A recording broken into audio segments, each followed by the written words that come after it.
మ్,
మనము మన కూడికని ఆరంభించుకుంటున్నాము. So Bible పట్టణం కొరకు ప్రార్థనతో ఈ యొక్క కూడికని ఆరంభిస్తాం. ప్రేమగల మా పరలోకపు తండ్రి, మహాపరిశుద్ధుడవైన దేవ, అత్యున్నతమైన స్థలములలో నివసించే దేవ, ఉన్నతమైన పరిశుద్ధ స్థలములలో నివసించే తండ్రి, మిమ్మల్ని స్తుతిస్తున్నాము, ఆరాధిస్తున్నాము, గణపరుస్తున్నాము. ప్రభువా, మరి యేసుక్రీస్తు ప్రభుల వారి నామమున మీ నామాన్ని ఉచ్చరించడానికి, ప్రభువా మీ నామాన్ని ఆరాధించడానికి, మిమ్మల్ని మీరు చేసిన మేళ్ళన్నీ స్మరించుకోవడానికి మాకు అనుగ్రహించిన యొక్క అవకాశం కొరకు స్తోత్రములు. పరలోకపు తండ్రి, పాపులమైన మా ఎడల ఎంతో విస్తారమైన ప్రేమ మీరు మా పట్ల చూపించినందుకు స్తోత్రములు. వింతైన ప్రేమ మా పట్ల చూపించినందుకు స్తుతిస్తున్నాం. ప్రభువా, అగాపే ప్రేమ మా పట్ల చూపించినందుకు మీకు వెలలేని వందనాలు, స్తుతులు, స్తోత్రాలు తెలియజేసుకుంటూ వస్తున్నాం. శాశ్వతమైన ప్రేమ అని మీ పరిశుద్ధ గ్రంథంలో రాయబడి ఉన్నది. జగత్తు పునాది వేయబడక మునిపే క్రీస్తులో మమ్మల్ని అందరినీ ఏర్పాటు చేసుకున్నందుకు మిమ్మల్ని స్తుతిస్తున్నాము, ఆరాధిస్తున్నాము, గణపరుస్తున్నాము. ప్రభువా, మరి వ్యక్తిగతంగా మాకందరికీ అనుగ్రహించిన రక్షణ కొరకు స్తోత్రములు. పరలోకపు తండ్రి, మరి సమస్తము కూడా చక్కగా చేస్తూ వస్తున్నందుకు స్తోత్రములు. ఈ సంవత్సరం మాకు వాగ్దానం చేసినారు, నా మంచితనం అంతా నీ ఎదుట కనుపరచదను అన్నారు. అందును బట్టి మిమ్మల్ని స్తుతించి ఆరాధించి గణపరుస్తూ వస్తున్నాం. ప్రభువా, మరి ఇక్కడ ఈ స్థలంలో మీరు నిలబెట్టుకున్న ఈ యొక్క దీపస్తంభం కొరకు కూడా స్తోత్రములు. ప్రభువా, మరి ఇక్కడ ఈ మందిరం ద్వారా జరుగుతున్న పరిచర్యను బట్టి స్తోత్రములు.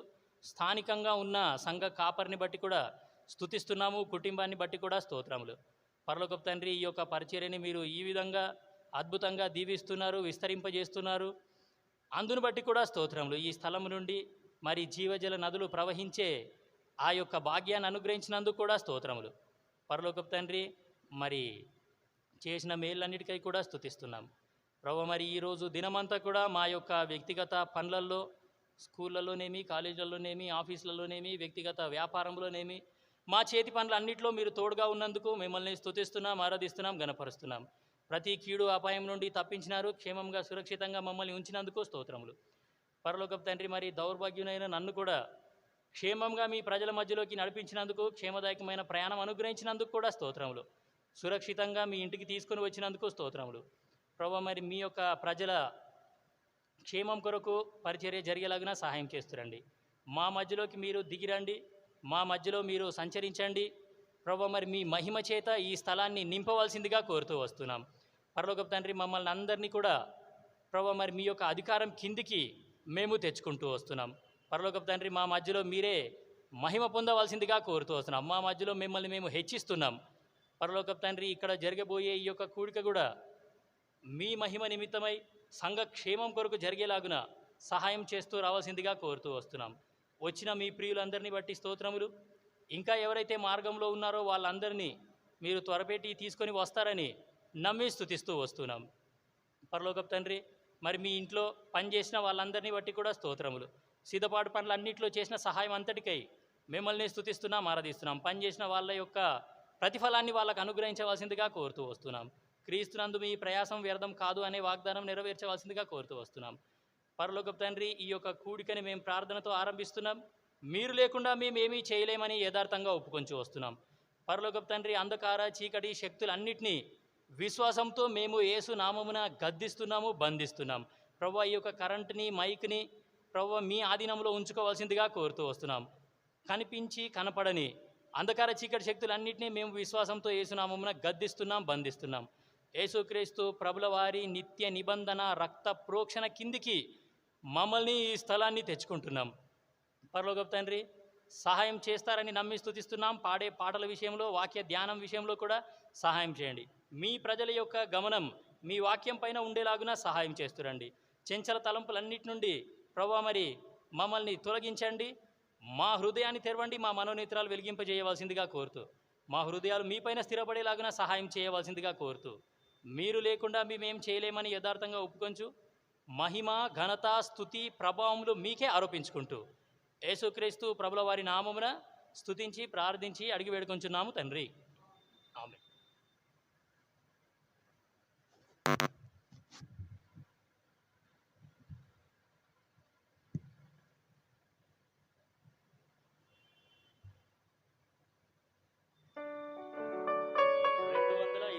పాట పాడదాం. నా దగ్గర ఉన్న సియోను పాటల పుస్తకంలో నుండి 227 పాట. యేసు నామం మనోహరం ఎంతో అతి మధురం అనే పాట పాడుతూ మనం దేవుణ్ణి స్తుతిస్తాం. 227 నా దగ్గర ఉన్న సియోను గీతముల పుస్తకంలో నుండి 227.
మహిమ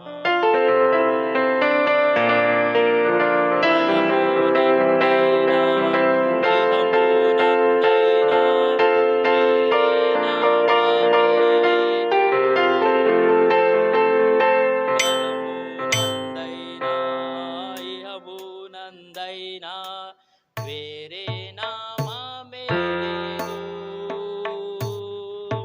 కల్వారి గిరిలో ఇనుపమేకులతో ప్రభువా నీ దేహమును సిలువపై నెక్కించిరి కల్వారి గిరిలోన ఇనుపమేకులతో ప్రభువా నీ దేహమును సిలువపై నెక్కించిరి కీర్తింతును నీ నామం ఘనపరతును నీ నామం కీర్తింతును నీ నామం ఘనపరతును నీ నామం ఓ మా ప్రభువా రమ్ము ఈవులతో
కొరకే నా కొరకే అనే పాట పాడతాం. నా దగ్గర ఉన్న సియోను గీతముల నుండి 282. యేసు చావుందే సిలువపై నీ కొరకే నా కొరకే అనే పాట పాడుతూ మనం దేవుని స్తుతిస్తాం.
నాదు హృదయపు ద్వారము తెరచెదను, యేసు పాపపు రోగికి నీవే గతి.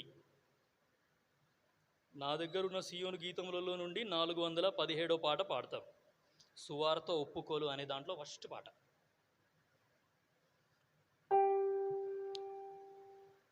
నాదు హృదయపు ద్వారము తెరచెదను, నాదు హృదయపు ద్వారము తెరచెదను, యేసు పాపపు రోగికి నీవే గతి, యేసు పాపపు రోగికి నీవే గతి, యేసు చాచిన వారిని లేపితివే, మరికుంటికి కాళ్ళను ఈచితివే, యేసు చాచిన వారిని లేపితివే, మరికుంటికి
చివరిగా ఇంకొక పాట పాడతాం.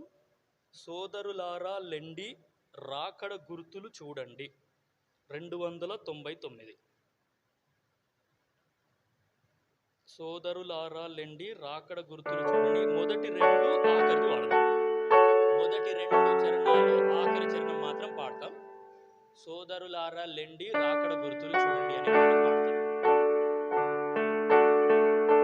సోదరులారా లెండి రాకడ గురుతులు చూడండి దివిటీలను నింపేసి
పఠింప శ్రేష్ఠ గ్రంథం బైబిల్. తెలుగు, హిందీ, ఇంగ్లీష్. ముందు తెలుగులో పాడతాం, తర్వాత హిందీలో పాడదాం, తర్వాత ఇంగ్లీష్లో పాడదాం. పఠింప శ్రేష్ఠ గ్రంథము బైబిల్, పఠింప శ్రేష్ఠ గ్రంథము బైబిల్, అనుదినము పఠించిన ప్రేమతోడ నడుపుడి. ఓ పఠింప శ్రేష్ఠ గ్రంథము బైబిల్, దునియా में सबसे प्यारी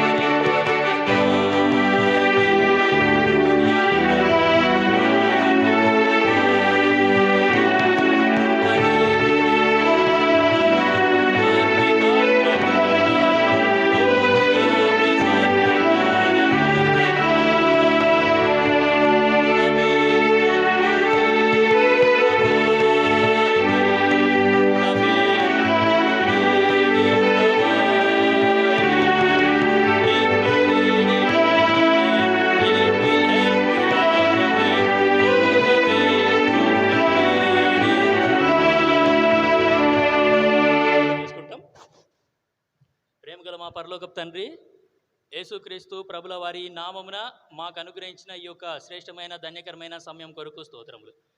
పరలోకపు తండ్రి, ఈ లోకంలో ఎంతో ఆకర్షణ అనేది ఉంది.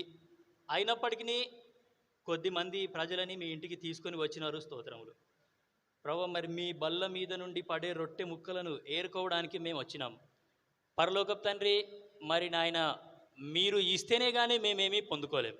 దయచేసి మాకు సహాయం చేయండి, మీ వాక్యాన్ని వెల్లడి చేయండి. మీ వాక్యము వెల్లడి అగుడుతోడనే వెలుగు కలుగుతుంది అని సెలవిచ్చినారు. మమ్మల్ని వెలిగింపవలసిందిగా కోరుతూ వస్తున్నాం. మా మనసులు తెరవండి, మా హృదయాలు తెరవండి, మా మనోనేత్రాలు వెలిగించండి, నూతనమైన విధానంలో మమ్మల్ని దర్శించండి. పరలోకపు తండ్రి, మీ వాక్యాన్ని మేము ఇప్పుడు ధ్యానిస్తున్నాము. మరి కొన్ని తలంపులు మేము చూసుకొని ప్రభా, మరి మా హృదయాలు మేము పరీక్షించుకునేలాగున సహాయం చేస్తురండి.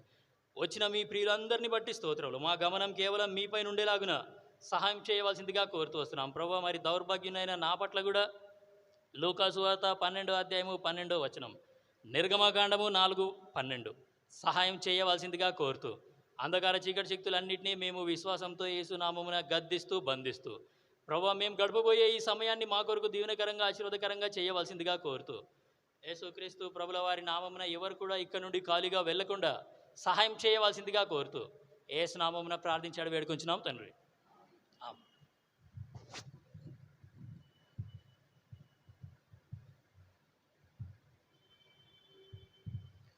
మత్తయి సువార్త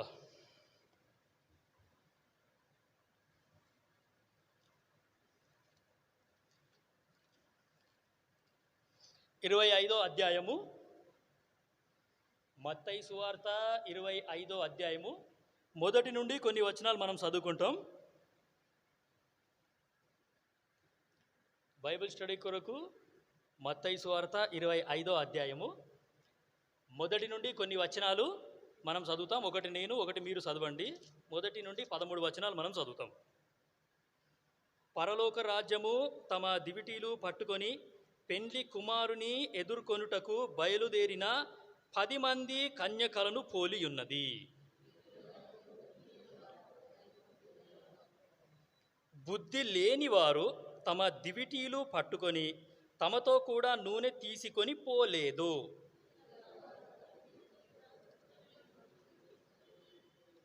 పెండ్లి కుమారుడు ఆలస్యము చేయగా వారందరూ కునికి నిద్రించుచుండిరి.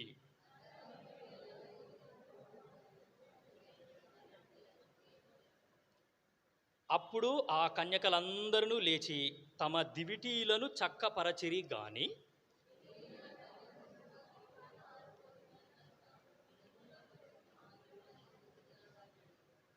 అందుకు బుద్ధిగల కన్యకలు, మాకును మీకును ఇది చాలదేమో, మీరు అమ్మువారి యొద్దకు పోయి కొనుక్కొనుడని చెప్పిరి.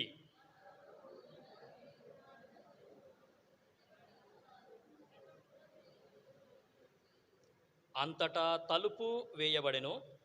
ఆ తరువాత తక్కిన కన్యకలు వచ్చి, అయ్యా అయ్యా మాకు తలుపు తీయుమని అడగగా, లాస్ట్ 13వ వచనం అందరం కలిసి చదువుదాం. ఆ దినమైనను గడియ అయినను మీకు తెలియదు గనక మెలకువగా ఉండుడి. చదువుకున్న వాక్యం దేవుడు మన కొరకు దీవించును గాక. బైబిల్లో గవర్నమెంట్ ఎంప్లాయీస్ ఉన్నారా? బైబిల్లో గవర్నమెంట్ ఎంప్లాయీస్ ఉన్నారా? చెప్పండి జల్దీ. ఇప్పుడు మత్తయి సువార్త మనం చదువుకున్నాము. మత్తయి ఎవరు? సుంకపు మెట్టు దగ్గర income tax department. Income tax department అంటే గవర్నమెంటో ప్రైవేటా? ఆగా చూస్తారా? లూక్ 19:1 ఇంగ్లీష్ కేజేవి బైబిల్ ఉంటే మంచిది. ఇంకా లూకా సువార్త 19:1 చదవండి.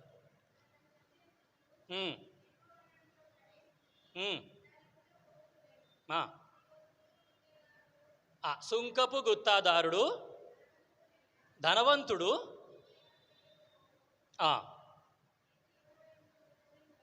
చాలు. సుంకపు గుత్తాదారుడు అండ్ ధనవంతుడు. ఇంగ్లీష్ కేజేబీ బైబిల్ ఉంది ఎవరి దగ్గరైనా? ఉంటే చదివితే నాకు కొంచెం హెల్ప్ చేసినట్టు అవుతుంది. మొదటి 2 వచనాలు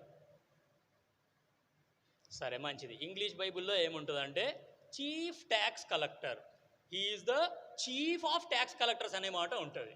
చీఫ్ అంటే ట్యాక్స్ కలెక్టర్స్కి ఇంకా పెద్ద అనమాట. చీఫ్ అంటే అందరికంటే ఫస్ట్ చీఫ్ మినిస్టర్ ఉంటాం కదా, ఆ మినిస్టర్లు అందరిలో చీఫ్ అనమాట.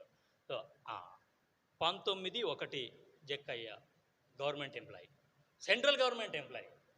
ఇప్పుడు మత్తయి సువార్త చదివినాం ఒక వచనం, అది కూడా మత్తయి కూడా సేమ్ వృత్తి. సో కాబట్టి మత్తయి కూడా ఎవరు? Central government employee.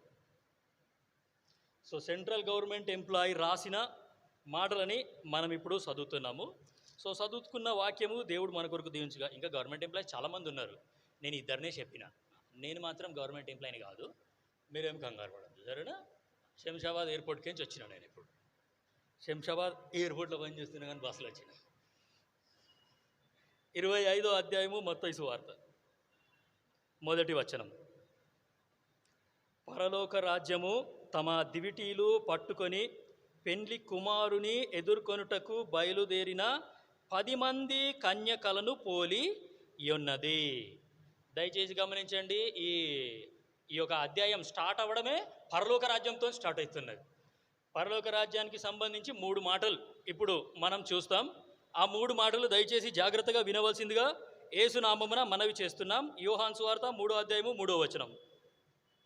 యోహాను సువార్త 3వ అధ్యాయము 3వ వచనము పరలోక రాజ్యానికి సంబంధించి 3 మాటలు మనం చూస్తాం. ఆ 3 మాటలలో ఒక మాట యోహాను సువార్త 3వ అధ్యాయము 3వ వచనము. అందుకు యేసు అతనితో, ఒకడు క్రొత్తగా జన్మించితేనే కానీ అతడు దేవుని రాజ్యమును చూడలేడు. చూడలేడు, చూడలేడు. దేవుని రాజ్యమును చూడలేడు. దేవుని రాజ్యాన్ని చూడడం ఒక ఎత్తు. పాయింట్ నెంబర్ 1 గుర్తుపెట్టుకోండి, జాగ్రత్తగా గుర్తుపెట్టుకోండి, మంచిగా గుర్తుపెట్టుకోండి. పరలోక రాజ్యము అనే దాని గురించి ఒక మాట ఏం చూసినామంటే యోహాను సువార్త 3వ అధ్యాయము 3వ వచనం, దేవుని రాజ్యమును చూడలేడు. చూడలేడు, చూడలేడు. 5వ వచనం 3:5 సెకండ్ పాయింట్. ఇప్పుడు యోహాను సువార్త 3వ అధ్యాయము 5వ వచనము, ఈ యేసు ఇట్లా, నేను ఒకడు నీటి మూలముగాను ఆత్మ మూలముగాను జన్మించితేనే గాని దేవుని రాజ్యములో ప్రవేశింపలేడు. ప్రవేశింపలేడు. Cannot see the kingdom of God, cannot enter in the kingdom of God. Seeing the kingdom of God is different and entering into the kingdom of God is different. పరలోక రాజ్యాన్ని చూడడం వేరు, పరలోక రాజ్యంలో ప్రవేశించడం వేరు. జాగ్రత్తగా గుర్తుపెట్టుకోండి. బైబిల్లోనే ఉదాహరణ ఉన్నది, ధనవంతుడు లాజరు. అబ్రహాము రొమ్మున ఆనుకొని ఉన్న లాజరును చూచే భాగ్యం దక్కింది, కానీ పరలోక రాజ్యంలో బోత్ ఆర్ డిఫరెంట్. రెండుకి తేడా ఉంది. పరలోక రాజ్యాన్ని చూడడం వేరు, పరలోక రాజ్యంలో ప్రవేశించడం వేరు. ఇప్పుడు పాత నిబంధనలోనే మోషే ఉన్నాడు, నా అనుదిన భాగం గదే. మోషే కానాన్ దేశంలో ప్రవేశించినాడా? ఏం చేసిండు మరి? ద్వితీయోపదేశకాండం 34 మొదటి నుండి 4 వచనాలు. మోషే కానాన్ దేశంలో ప్రవేశించలేడంట, ఏం చేసిండు చూడండి. ద్వితీయోపదేశకాండము 34వ అధ్యాయము. మోషే మోయాబు మైదానము నుండి ఎరికో ఎదుటనున్న పిస్గా కొండ వరకు పోయి నేబో శిఖరమునకెక్కెను. అప్పుడు యెహోవా దాను వరకు గిలాదు దేశమంతయు నఫ్తాలి దేశమంతయు ఎఫ్రాయిము మనష్షేల దేశమును పశ్చిమ సముద్రం వరకు యూదా దేశమంతయు దక్షిణ దేశమును సోయారు వరకు ఈత చెట్లు గల ఎరికో లోయ చుట్టూ మైదానమును అతనికి చూపించెను. మరియు యెహోవా అతనితో ఇట్లనెను, నీ సంతానమునకిచ్చెదనని అబ్రహాము ఇస్సాకు యాకోబులకు నేను ప్రమాణము చేసిన దేశము ఇదే. కన్నులారా నిన్ను దాని చూడనిచ్చితిని గాని నీవు నది దాటి అక్కడికి ఏముందాడ? కన్నులారా నిన్ను ఆ దేశాన్ని. సో పాత నిబంధనలో కానాను అంటే మనము పరలోకపు కానాను పైన ఉన్నది. సో ఇప్పుడు మనం బైబిల్ స్టడీకి వచ్చినాము, యేసు ప్రభుని నమ్ముకున్నాము. మనం ఏ స్టేజ్లో ఉన్నాం మరి? దేవుని రాజ్యాన్ని చూస్తే చాలు అనుకుంటున్నామా? దేవుని రాజ్యంలో ప్రవేశిస్తే చాలు అనుకుంటున్నావా? ఇది ప్రశ్న అన్నమాట. సో కాబట్టి దేవుని రాజ్యాన్ని ఎవరు చూస్తారు అంటే ఆ యోహాను సువార్త 3వ అధ్యాయం 3వ వచనంలోనే ఉన్నది. ఒకడు క్రొత్తగా జన్మిస్తే వాడు దేవుని రాజ్యాన్ని చూస్తాడంతే. నాకు క్రొత్త జన్మ చాలు, దాని తర్వాత ఇంకేం వద్దు. నాకు క్రొత్త జన్మ చాలు అంతే. దాని తర్వాత నేనేం చేయ. నేను బాప్తిసం తీసుకోను, వాక్యం చదువ, ప్రార్థనకు రాను, బైబిల్ స్టడీకి రాను, ఏమిటికి రాను. మందిరంలో కూడా ఏం పని చేయ. నా ఇష్టం వచ్చినప్పుడు వస్తా, ఇష్టం లేకపోతే రాను. బయట నా ఇష్టం వచ్చినట్టు జీవిస్తాను. క్రొత్త జన్మ అయితే ఖచ్చితంగా పొందినాడు, అందులో ఎలాంటి డౌట్ లేదు. సో కాబట్టి వాక్యం మీకు అర్థమవుతుందని నేను నమ్ముతున్నాను. ఒకటి ఏమి అంటే పరలోక రాజ్యాన్ని చూడడం. 5వ వచనంలో మంచి మాట రాయబడ్డది, 3:5. ఒకడు నీటి మూలముగాను ఆత్మ మూలముగాను. ఇప్పుడు ఏమొచ్చింది మధ్యలో? 3వ వచనానికి 5వ వచనానికి మధ్యలో ఏమొచ్చింది? ఇప్పుడు ఆత్మ అనేది వచ్చేసింది. నీటి మూలముగాను అలాగే ఆత్మ. నీరంటే దేవుని వాక్యం. దేవుని వాక్యం నాకు వినబడుతున్నప్పుడు ఒక పాపాత్మునిగా నేను వచ్చి కూర్చున్నాను. దేవుడు నన్ను దర్శిస్తున్నాడు. నువ్వు పాపాత్మునివిరా నాయనా అని చెప్పినాడు. పరిశుద్ధాత్మ దేవుడు లోపల పనిచేస్తాడు. అది సంగతి. నేను వాక్యం వింటున్నప్పుడు కానీ వాక్యం చదువుతున్నప్పుడు కానీ ఏమవుతుందంటే లోపల పరిశుద్ధాత్మ దేవుడు పనిచేస్తాడు. 2 ప్రాముఖ్యం. వాక్యం వినేటప్పుడు ఖచ్చితంగా పరిశుద్ధాత్మ దేవుడు పని చెయ్యాలి. పని చేయకపోతే లాభం లేదు. నేను వాక్యం వింటున్నప్పుడు పరిశుద్ధాత్మ దేవుడు ఏం చేస్తాడు? నువ్వు వింటున్న వాక్యం సరిగ్గా కరెక్టేరా నాయన, ఆ వాక్యాన్ని నమ్ము. వాక్యాన్ని నమ్మి నీ పాపాలు నువ్వు ఒప్పుకో, నువ్వు సరిచేయబడు, నువ్వు కడగబడు. మనమందరం పాపాత్ములం. చాలా గొప్ప శిక్ష మన కొరకు ఆడ వెయిటింగ్ చేస్తున్నది. నోరు తెరుచుకొని కూర్చున్నది. కాల్ స్లిప్ అయిందంటే పడిపోతానయ్యా. సో కాబట్టి దేవుని వాక్యం వినేటప్పుడు కానీ దేవుని వాక్యము చదివేటప్పుడు కానీ ఎవరు పనిచేస్తున్నారు? పరిశుద్ధాత్మ దేవుడు పనిచేస్తున్నాడు. ఆ ఆత్మచేత ఎందరైతే జన్మించినారో వాళ్ళు మాత్రమే ఎక్కడికి పోతారంట? ప్రవేశం. Enter in to the kingdom of God. So దేవుని రాజ్యంలో ప్రవేశం గలవారు. ఇంకా ఎవరెవరు దేవుని రాజ్యంలో ప్రవేశిస్తారో చూడండి. 18:3 మత్తయి సువార్త. మత్తయి సువార్త మార్పు నొంది.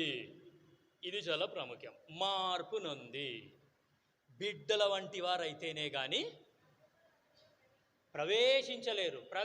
ప్రవేశం చాలా ప్రాముఖ్యం. పరలోక రాజ్యాన్ని బయటికించి చూసేం లాభం? నరకంలోకి పోయి నరకంలో కాలుకుంటా వండుకుంటా లబోదిబో అని మొత్తుకుంటా పరలోక రాజ్యాన్ని చూస్తాము. పరలోక రాజ్యాన్ని చూసేం లాభం బయటికించి? సో కాబట్టి మీరు మార్పు నొంది. మార్పు అనేది మన లోపల రావాలి. ఈ మార్పు అనేది ఒక్కసారి వచ్చేది కాదు. ఒక్కసారి నిన్న పాపాలు ఒప్పుకోగానే అన్నీ వెళ్ళిపోతాయా? నేను నూతన పురుషుని అయిపోతున్నా? కాదు. It's very slow process. దాన్ని మనం శాంక్టిఫికేషన్ అని అంటాం. సో కాబట్టి మార్పు అనేది అనుదినము జరిగే పని ఇది. సో ఇప్పుడు నేను ఎయిర్పోర్ట్లో పనిచేస్తున్నాను, శంషాబాద్ ఎయిర్పోర్ట్లో. రోజు నా మనసు అపవిత్రం అయిపోతుంది. రోజు హృదయంలో ఏదో చెడు తలంపు. బయటికి పోయినామంటూ సినిమా పోస్టర్ చూడ బుద్ధి అవుతుంది నాకు. ఫస్ట్ సినిమా పోస్టర్ చూడాల్సిందే. ఆ పోస్టర్ యాడ్ ఉంది అని అది చూసినాకనే పానంకొది అర్థం అంటే గిసొంటి అలవాట్లన్నీ పోవాలన్నట్టు. సో ఇవన్నీ ఎట్లా పోతాయంటే ఇట్స్ ఏ స్లో ప్రాసెస్. ఇది ఒక్కసారి జరిగే పని కాదు. సో కాబట్టి అట్లా సినిమా పోస్టర్ చూడగానే లోపల పరిశుద్ధాత్మ దేవుడు పనిచేస్తాడు. నువ్వు చూడకూడదు ఉంది, చూసినావు. ఏం చేయాలి? ఓ ప్రభా, I am sorry, please forgive me. మనసులోనే ప్రార్థన చేసుకుంటాను. సో ఇది డైలీ ప్రాసెస్. ఇది పరిశుద్ధాత్మ దేవుని చేత సరిచేయబడి పరిశుద్ధాత్మ దేవుని చేత సంధించబడి ఇట్లా ముందుకు సాగడం అనేది it's a daily process. So అందుకే మన మధ్యలో ఆదివారం రోజు బల్ల అనేది ఉన్నది. మనందరము పరీక్షించుకుంటున్నాం. సో ఆ బల్ల అనేది ఈ దేవుని వాక్యం అనేది మన యొక్క పడిపోయిన స్థితిని మనకు చూపిస్తుంది అన్నమాట.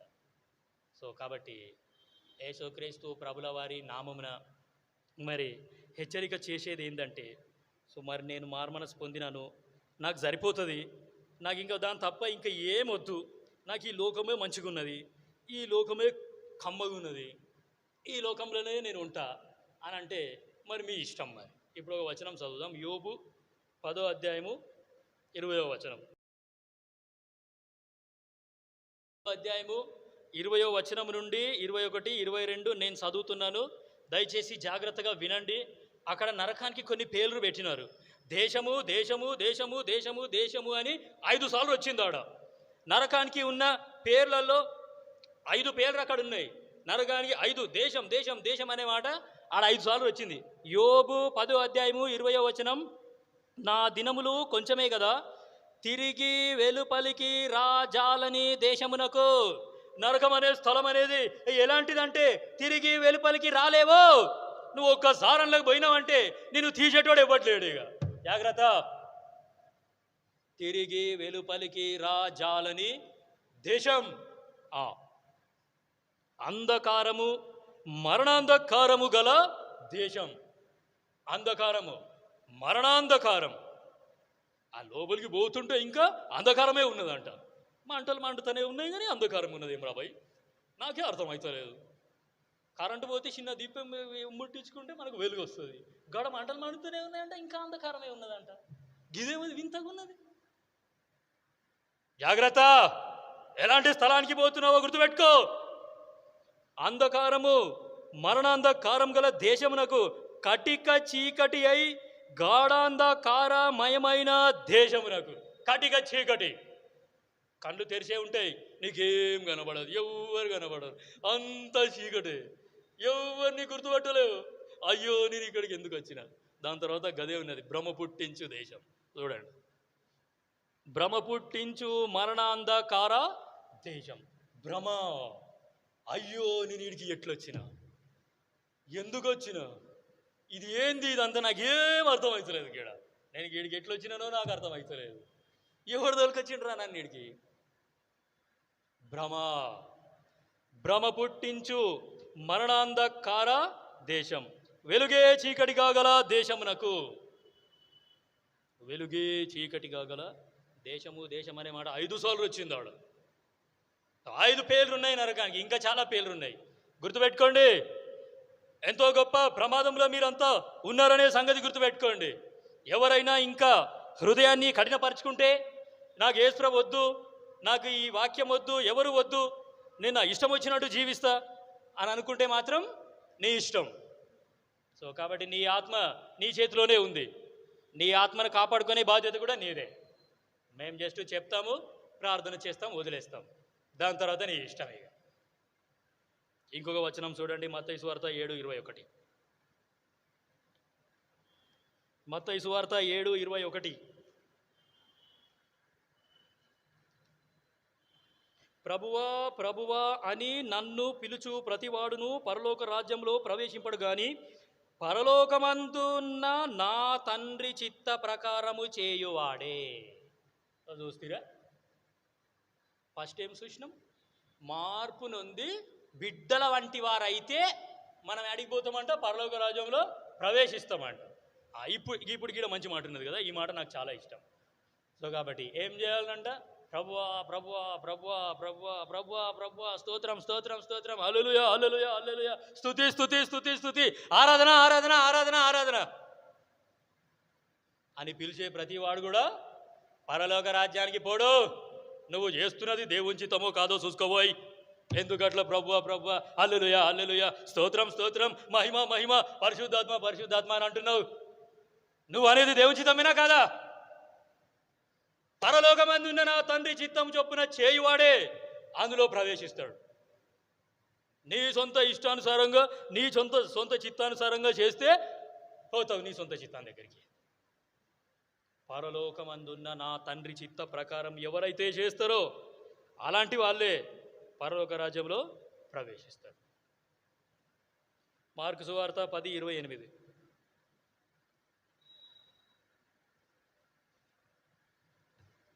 మార్కు సువార్త 10వ అధ్యాయము 28వ వచనం.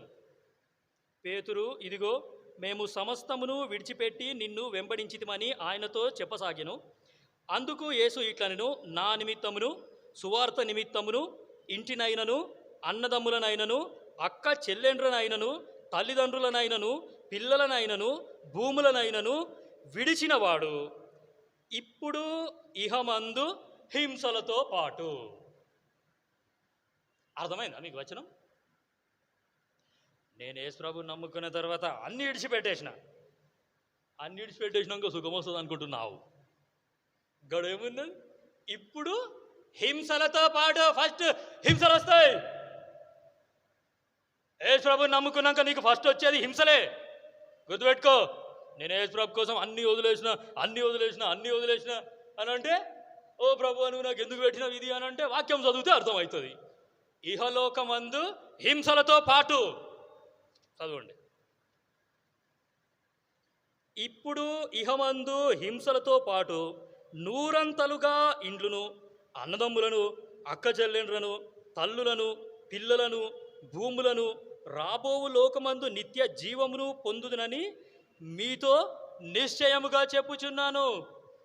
కాబట్టి దేవుని రాజ్యంలో ప్రవేశించాలంటే ఇహమందు హింసలు. మనందరికీ హింసలే వస్తాయి, మనందరికీ కష్టాలే వస్తాయి, మనందరికీ నష్టాలే వస్తాయి. అయ్యో గిదేం బతుకు, యేసు ప్రభుని నమ్ముకున్నాక నా బతుకు గిట్లయిపోయింది, లాభోదీభోమని ఏడుచుకుంటూ బతకాల్సి వస్తుంది. గుర్తుపెట్టుకో. కానీ వాటన్నిటి ఫలితం అనేది ఎక్కడికి తీసుకొని పోతుంది? పరలోక రాజ్యానికి, దేవుని రాజ్యానికి నిన్ను తీసుకొని పోతుంది అనే సంగతి మనకు అర్థమవుతుంది. అపోస్తలుల కార్యములు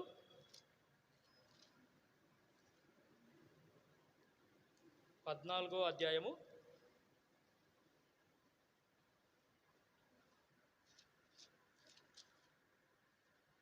22వ వచనం. కొంచెం గట్టిగా చదవండి.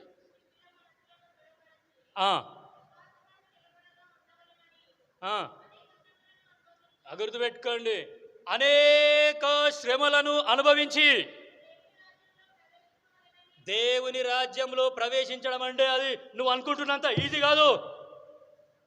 బైబిల్ గ్రంథంలో రాయబడ్డది. అపోస్తుల కార్యములు 14వ అధ్యాయము 22వ వచనంలో అనేక శ్రమలు అనుభవించి మనం దేవుని రాజ్యంలో ప్రవేశిస్తాం. ఉట్టిగానే ఎవడు కూడా దేవుని రాజ్యంలోకి పోలేడు. వాళ్ళు బైబిల్లో ఉన్న వాళ్ళైనా సరే, బయట ఉన్న వాళ్ళైనా సరే అనేక శ్రమలు వాళ్ళు అనుభవించినారు. ప్రభుని నమ్ముకున్నాం, అయిపోయింది, నేను వెళ్ళిపోతా పరలోకానికి అని భ్రమలో ఉన్నవా ఏమి? అనేక శ్రమలు అనుభవించి మనం దేవుని రాజ్యంకి ప్రవేశిస్తాం. యేసు ప్రభుని నమ్ముకున్న తర్వాతనే మస్తు శ్రమలు వస్తాయి. నాకైతే మస్తు, నా ఒంట్లోనే మస్తు రోగాలు ఉన్నాయి. కరోనా వైరస్ కూడా వచ్చింది నాకు జనవరి 22వ తారీఖు ఈ సంవత్సరమే. నాకు, నా భార్యకి, 2 పిల్లలకు కరోనా వైరస్ వచ్చింది. తల్లి కూడా దగ్గరికి రాలేదు, తండ్రి కూడా దగ్గరికి రాలేడు. కనీసం పిల్లని ఇచ్చిన అత్తమామనన్నా దగ్గరికి రావాలి కదా. ఎందుకు దగ్గరికి రాలేరు నాకు కూడా అర్థమవుతలేదు.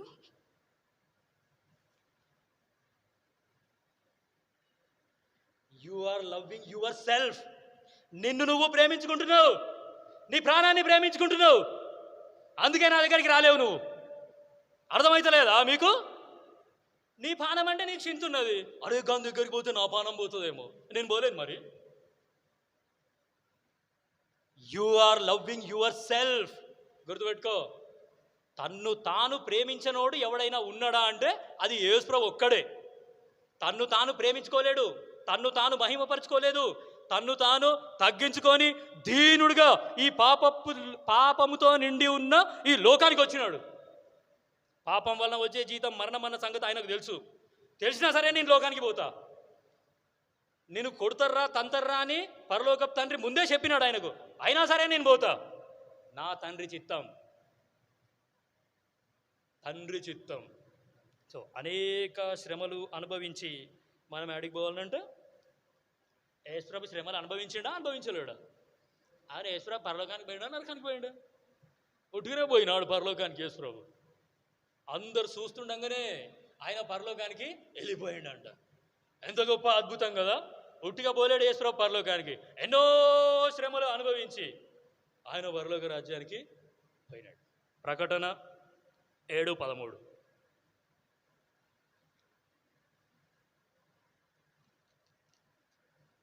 ప్రకటన 7వ అధ్యాయము 13వ వచనం.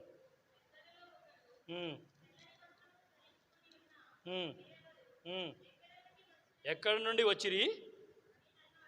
ఆ, ఆ, ఆ, ఆ. గుర్తుపెట్టుకోండి, ఆల్రెడీ యోహాన్ అనే భక్తుడు పరలోకానికి వెళ్ళిపోయినాడు. ఆ వెళ్ళిపోయిన తర్వాత కొద్దిమంది భక్తులను ఆయన చూస్తున్నాడు. చూసి, అయ్యా వీళ్ళంతా ఎవరు నాకు అర్థమవుతలేదు అని అడిగితే, ఓరే నాయన నీకు తెలియదా వీళ్ళంతా ఎవరు అని అంటే, నాకు తెలియదు ప్రభు. అప్పుడు దూత చెప్తున్నాడు, ఆవిడ మహాశ్రమలు అనుభవించి పరలోకానికి వచ్చిండ్రంట వాళ్ళు. ఎవరికి ఇష్టం? ఎవరికి ఇష్టం చెప్పండి?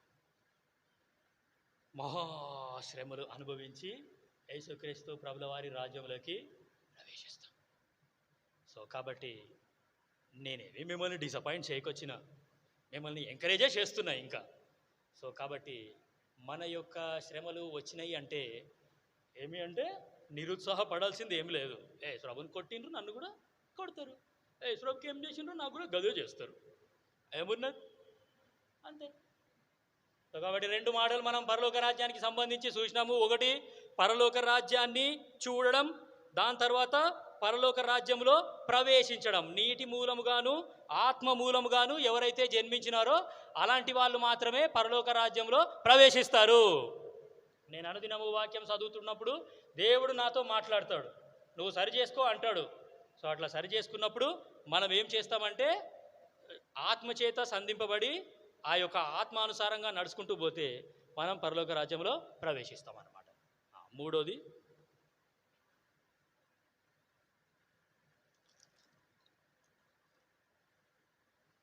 లూకా 18:18.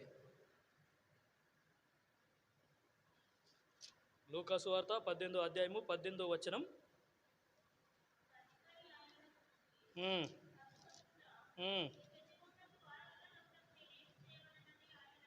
చాలు. నిత్య జీవానికి ఏమవుతాడంటే ఈయన, మా నాయనకు 100 కోట్ల ఆస్తుంది అనుకోండి, నేను ఒక్కనే కడుకోను. ఇప్పుడు నేనెవరిని?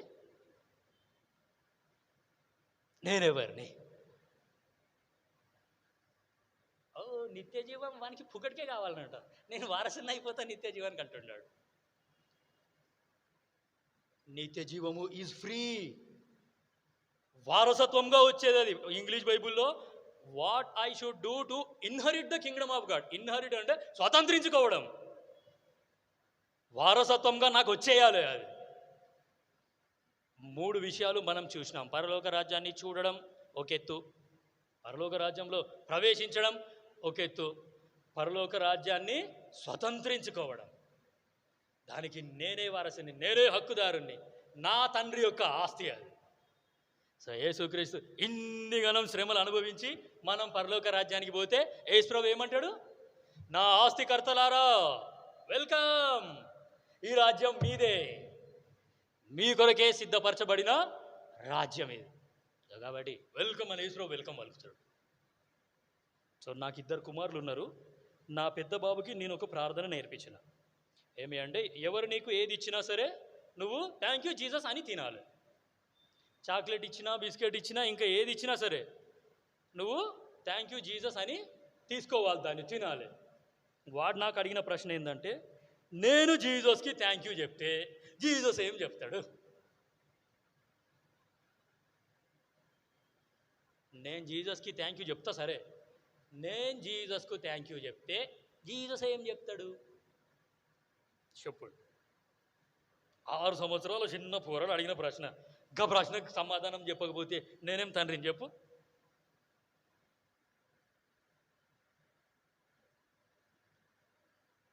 నాన్న మనం జీసస్కి థ్యాంక్ యూ చెప్తే జీసస్ వెల్కమ్ వెల్కమ్ అంటాడు. నాన్న ఒక సామాన్యమైన మానవునికి సహాయం చేసినందుకు థ్యాంక్ యూరా బాబు, నువ్వు సాయం చేసినందుకు అని అంటే వాడే వెల్కమ్ చెప్తాడు. మళ్ళీ ఎంటకు మనకు యేసుప్రభు చెప్పడా? అర్థమవుతుందా మీకు వాక్యం? మీకు వాక్యం అర్థం అవుతుందా? అవుతలేదా? అందుకే ఆరాధన అనేది చాలా ప్రాముఖ్యం. In everything give thanks, for this is the will of God. In everything give thanks. ప్రతి విషయంలో మీరు థ్యాంక్ యూ చెప్పేసేయండి. మనం థ్యాంక్ యూ చెప్పిన ప్రతిసారి యేసుప్రభు ఏం చెప్తాడు? Welcome welcome welcome welcome welcome welcome welcome welcome. ఆ వెల్కమ్ ఎంత దూరం పోతుందో కదా. యేసుప్రభు నరకంలో ఉండి వెల్కమ్ అని అనకొచ్చాడు. ఆరాధన చేసేటోళ్ళు అంతా ఎక్కడ పోతారు? That's why you please be regular to this church. ఇటువంటి సంఘ దర్శనం కానీ ఇటువంటి వాక్యం కానీ మీకు ఎక్కడ దొరకదు. నేను చిన్నప్పటి నుంచి ఇదే చర్చ్. అసలు నేను ఎవరినో కాదు, గీ రంజోలు మా అమ్మమ్మలూరే. గీ పక్కనున్న రంజోలు మా అమ్మమ్మోళ్ళు. ఎవరైనా ఉన్నారా రంజనోళ్ళు ఈడ? ఎవరు లేరా? సరే మంచిది. గీ రంజోలు మా అమ్మమ్మోళ్ళూరే. సో కాబట్టి మా అమ్మది గీ రంజోలే. మా నాయన గీ పాలిటెక్నిక్ కాలేజ్లో 3 సంవత్సరాలు పాలిటెక్నిక్ చదివాడు, రంజోల్లోనే మళ్ళా. సో కాబట్టి యేసుక్రీస్తు ప్రభుల వారిని నమ్ముకున్న తర్వాత సో ఏమంటే మేమంతా ఎస్సీలం అనమాట. ఎస్సీలు అయ్యుండి యేసు ప్రభు నమ్ముకున్న తర్వాత చెప్పినాం కదా, ఒకడు క్రొత్తగా జన్మించితేనే కానీ. సో యేసు ప్రభు నాకు నూతన జన్మ ఇచ్చినా అని చెప్పిండు. సో కాబట్టి నువ్వు నూతనంగా జన్మించినావు, నీకు నూతన జన్మ ఇచ్చినాను. నీ యొక్క ఎవడైనా క్రీస్తు యేసు నందున్న ఎడల వాడు నూతన సృష్టి, పాతవి.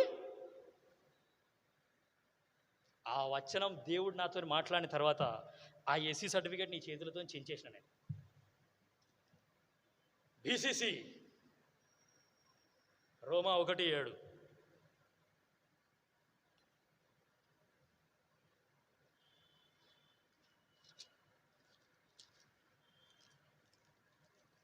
రోమా 1:7 లాస్ట్ లైన్లో ఉంటుంది. 2 నుంచి 7 వరకు కలిసే ఉన్నాయి.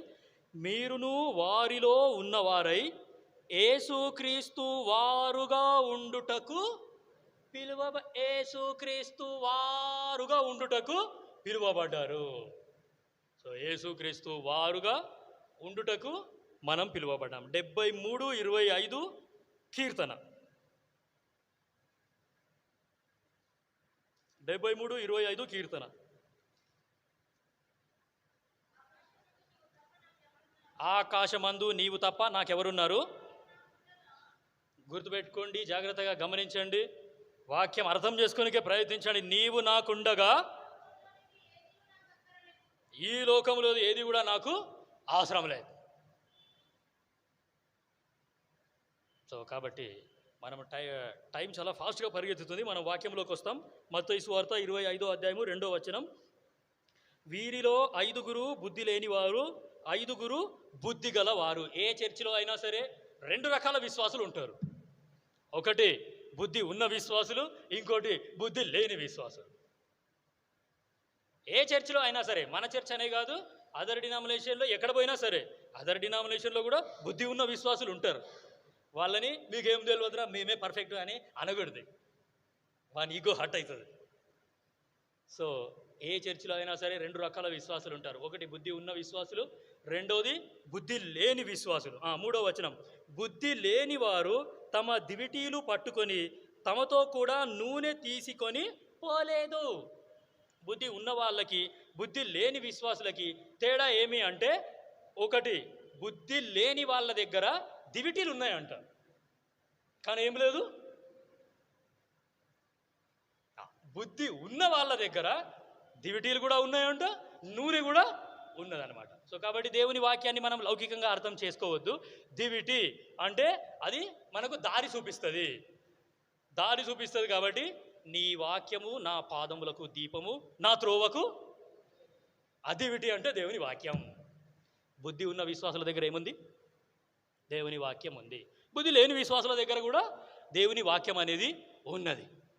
సో కాబట్టి బుద్ధి లేని వాళ్ళ దగ్గర నూనె లేదు. నూనె అంటే పరిశుద్ధాత్మ దేవుడు అని అర్థం. నూనె అంటే పరిశుద్ధాత్మ దేవునికి సాదృశ్యం. దివిటి అంటే దేవుని వాక్యానికి సాదృశ్యం, నూనె అంటే పరిశుద్ధాత్మ దేవునికి సాదృశ్యం. ఉదాహరణకి పాత నిబంధన కాలంలో సమూయేలు సౌలును అభిషేకించినాడు. అభిషేకించినప్పుడు నెత్తి మీద నూనె పోసినాడు. దాని తర్వాత అదే సమూయేలు దావీదును అభిషేకించినాడు. అభిషేకించేటప్పుడు నెత్తి మీద నూనె పోసినాడు. యేసుక్రీస్తు ప్రభుల వారు నూతన నిబంధనలో మరి కడపటి ఆదాంగా వచ్చినాడు. యేసు ప్రభుని ఎవరు అభిషేకించిండ్రు? నూనె పోసిండ్రా పరిశుద్ధాత్మ దేవుడు వచ్చిండా? నా ఆత్మ అతని మీద ఉన్నది, పరిశుద్ధాత్మ చేత యేసుక్రీస్తు ప్రభుల వారు అభిషేకింపబడ్డాడు. సో కాబట్టి నూనె అంటే ఏంది? పరిశుద్ధాత్మ దేవుడు. సో ఇప్పుడు వాక్యం జాగ్రత్తగా వినండి. నేను బుద్ధి ఉన్న విశ్వాసినే అనుకోండి జరసేపు. నా దగ్గర వాక్యం ఉంది, అట్లనే పరిశుద్ధాత్మ దేవుడు కూడా ఉన్నాడు. నా దగ్గర దివిటి ఉంది. ఆ దివిటి ఆరిపోతుంటే నూనె నేను పోస్తున్నా. అంటే నా దివిటి ఆరిపోవద్దు, నా లోపల ఉన్న వాక్యం ఏం కావద్దు? ఆరిపోవద్దు. నా లోపల ఉన్న వాక్యం ఆరిపోయింది అనుకో, ఇక పూర్తిగా ఇది అయిపోతుంది. నా లోపల వెలిగింపు అనేది పూర్తిగా పోతుంది. ఆ లోకంలో ఉన్నవన్నీ లోపలికి వచ్చేస్తాయి. సో కాబట్టి నా లోపల వాక్యం ఉంది, ఆ వాక్యం అనేది తగ్గిపోతుంది. నేను వాక్యానికి సమయం ఇవ్వట్లేదు. రోజు 10 అధ్యాయాలు చదివేటోని ఈరోజు 2 అధ్యాయాలు చదివినా అని అంటే లోపల పరిశుద్ధాత్మ దేవుడు వెంటనే చెప్తాడు అనమాట. ఈరోజు నువ్వు 2 అధ్యాయాలు చదివినావు, రోజు 10 చదువుతావు కదా. సో కాబట్టి బుద్ధి ఉన్న విశ్వాసులు ఏం చేస్తారంటే వాళ్ళలో ఉన్న వాక్యం మీద ఏం అప్లై చేస్తున్నారు? నూనె అనే దాన్ని అప్లై చేస్తున్నారు. ఆ నూనె అంటే పరిశుద్ధాత్మ దేవుడు అనమాట. సో ఆ పరిశుద్ధాత్మ దేవుడు లోపలుండి మనకు అన్నీ చెప్తాడనమాట. ఇప్పుడు బుద్ధి లేని విశ్వాసుల దగ్గర ఏమున్నది? వాక్యం ఉన్నది, ఖచ్చితంగా వాక్యం అయితే ఉన్నది, కానీ ఎవరు లేరు? పరిశుద్ధాత్మ దేవుడు లేడు కాబట్టి దినాలు గడుస్తూ ఉన్న కొద్దీ ఏమవుతుంది? దివిటి ఆరిపోతుంది కదా. దివిటి ఆరిపోతే నీకు నూనె కావాలి. ఉందా మరి నూనె? పరిశుద్ధాత్మ దేవుడు లేడు కాబట్టి ఆ దివిటి ఏమవుతుంది? దేవుని చిత్తం అనే మాట పోయింది. నా ఇష్టం వచ్చినోడిని పెళ్లి చేసుకుంటా, నేను నా ఇష్టం వచ్చినట్టు పెళ్లి చేసుకుంటా, నా ఇష్టం వచ్చినోడికి నా పిల్లని ఇచ్చేస్తా, నా ఇష్టం వచ్చినట్టు నా కొడుకు బర్త్డే చేస్తా. సేవకుని కూడా విలువ నేను. ఒకవేళ సేవకుని పిలిచినా సరే నువ్వు ఆ మూలకు కూసో, మా ఆర్కెస్ట్రా చేసేటోడు కూడా సింగర్ వస్తాడు, వాడు వాడతాడు, వాళ్ళు డ్యాన్స్ చేస్తారు, నువ్వు కూడా చూడు అని అంట. ఎందుకో లోపల ఏం లేదు, పరిశుద్ధాత్మ దేవుడు లేడు కాబట్టి నీ లోపల ఉన్న వాక్యం కూడా ఏమైంది? దివిటి లేకపోతే ఆడ ఆరిపోయినాయి కదా. 4వ వచనం, బుద్ధి గలవారు తమ దివిటీలతో కూడా సిద్ధలలో నూనె తీసుకొని పోయిరి. పెండ్లి కుమారుడు ఆలస్యము చేయగా వారందరూ కునికి నిద్రించుచుండిరి. అర్ధరాత్రి వేళ ఇదిగో పెండ్లి కుమారుడు, అతనిని ఎదుర్కొన రండై అను కేక వినబడెను. అప్పుడు ఆ కన్యకలందరూ లేచి తమ దివిటీలను చక్కపరిచిరి గాని. 8వ వచనం చాలా మంచిగా ఉన్నది. బుద్ధి లేని ఆ కన్యకలు మా దివిటీలు ఏమైనాయంట? నీ దివిటీలు ఆరిపోతున్నాయి. నా లోపల వాక్యం అనేది ఆరిపోతుంది, ఆరిపోతుంది, ఆరిపోతుంది, ఆరిపోతుంది. అంటే ఏమైందంటే వాళ్ళ దగ్గర పరిశుద్ధాత్మ దేవుడు లేడు కాబట్టి ఏమైంది? వాళ్ళకు దివిటీలు మొత్తానికే ఆరిపోయింది.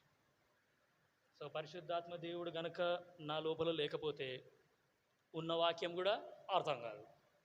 వాక్యం నేను ఎంత విన్నా వేస్టే. ఆ వాక్యం పూర్తిగా వెళ్ళిపోయి ఇక్కడ విన్న వాక్యం ఈయనే వదిలేస్తాం, లోకానికి పోగానే మళ్ళీ లోకస్తులు ఎట్లా చేస్తున్నారో గట్లనే చేస్తాం మనం కూడా. మీరు మన అందరం ఒకటేరా ఒక అని లోకస్తులతో పాటు కలిసిపోతాం అన్నమాట. సో కాబట్టి ఏ సంఘంలో అయినా సరే 2 రకాల విశ్వాసులు ఉన్నారు. బుద్ధి ఉన్నవాళ్ళు, బుద్ధి లేని వాళ్ళు. తెలుసుకోవాల్సిన సంగతి ఏంటంటే అందరికీ యేసుప్రభు గురించి తెలుసు. తెలియదా యేసుప్రభు గురించి? యేసుప్రభు ఇప్పుడు వస్తాడన్న సంగతి ఎవరికి తెలియదా? అందరూ కూడా యేసుప్రభు కోసం ఎదురు చూస్తున్నారు, పెండ్లి కుమారుని కొరకు ఎదురు చూస్తున్నారు. సో సిద్ధపడి ఉన్నవారు మాత్రమే ఏమైనారంట? ఆ యొక్క పెండ్లి కుమారుణ్ణి ఎదుర్కొన్నారు. వీళ్ళు నిజంగా ఎంత బుద్ధి లేని వాళ్ళు చూడండి. 9వ వచనం, అందుకు బుద్ధిగల కన్యకలు మాకును మీకును ఇది చాలదేమో, మీరు అమ్మువారి యొద్దకు పోయి కొనుక్కొనుడని చెప్పి. పరిశుద్ధాత్మ దేవుణ్ణి బయట అమ్ముతున్నారంట. పోండి రాబోయ్, పరిశుద్ధాత్మ దేవుని అమ్ముకునేటోళ్ళు కూడా ఉంటారు. వీళ్ళకు బుద్ధి ఉంది కాబట్టి బుద్ధి ఉన్న వాళ్ళలాగానే సమాధానం ఇచ్చినారు వాళ్ళకి.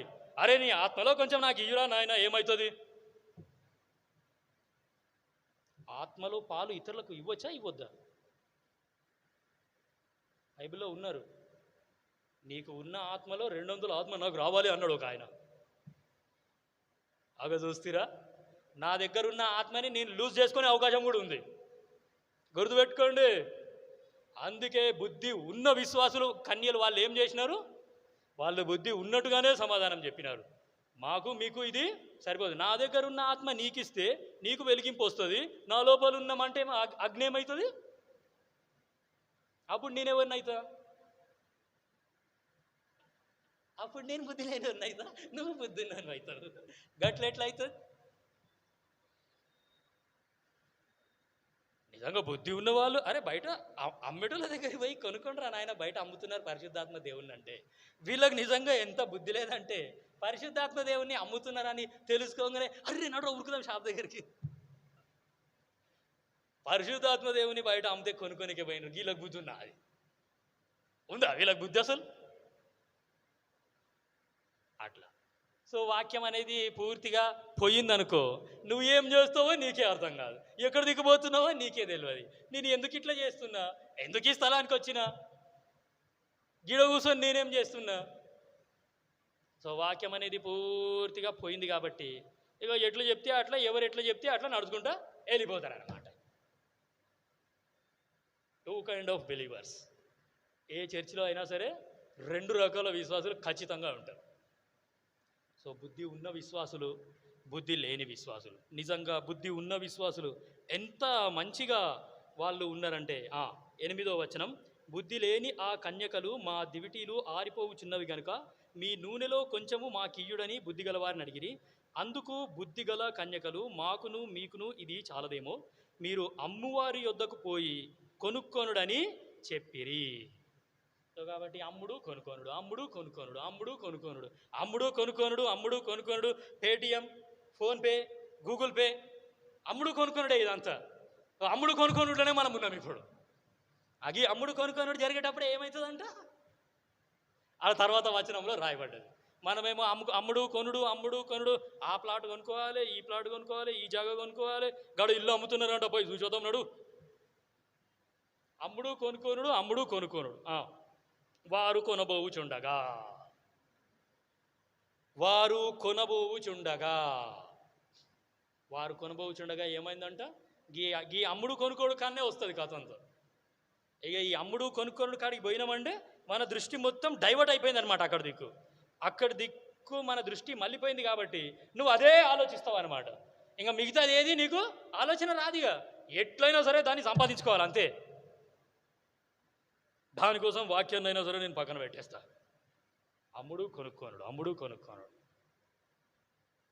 అమ్మువారి యొద్దకు వెళ్ళినప్పుడు వీళ్ళు పోయినారు. ఇక మేము కొనుక్కుంటాం, మేము చేసుకుంటామని వీళ్ళు పోయినారు. అప్పుడు ఏమైందంట? వారు కొనబోవుచుండగా పెండ్లి కుమారుడు వచ్చెను. ఈ సందర్భంలో పెండ్లి కుమారుడు అంటే యేసుప్రభు, ఇంకెవరు కాదు. సో యేసుక్రీస్తు ప్రభుల వారు పరలోకపు భర్త, మనందరికీ ఆయన పరలోకపు భర్త. సో మనందరము కన్యలం అన్నమాట. సో సంఘం అనే కన్య.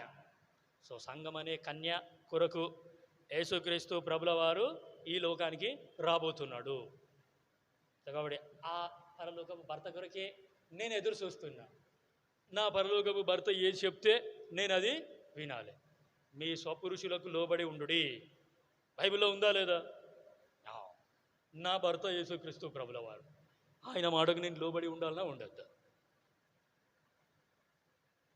నా భర్తకి నేను లోబడి ఉంటాను. ఆయన ఏది చెప్తే అదే చేస్తా. ఆయన వస్తా అన్నాడు, ఖచ్చితంగా వస్తాడు. ఏమాత్రం కూడా ఆలస్యం చేయకుండా ఖచ్చితంగా ఆయన వస్తాడు. సో కాబట్టి ఆయన కొరకే నేను ఎదురు చూస్తున్నాను. మన చుట్టుపక్కల ఉన్న పరిస్థితులన్నీ చూస్తే ఏమి అంటే యేసుక్రీస్తు ప్రభుల వారి యొక్క రాకడ చాలా సమీపంగా ఉంది. అన్ని విషజ్వరాలు, అన్ని తెగుళ్ళు, అన్ని రోగాలు, అన్ని యుద్ధాలు జరుగుతున్నాయి, భూకంపాలు వస్తున్నాయి. బైబిల్లో చెప్పినవి అన్నీ మెల్లిగా ఒక్కొక్కటి జరుగుతున్నాయి.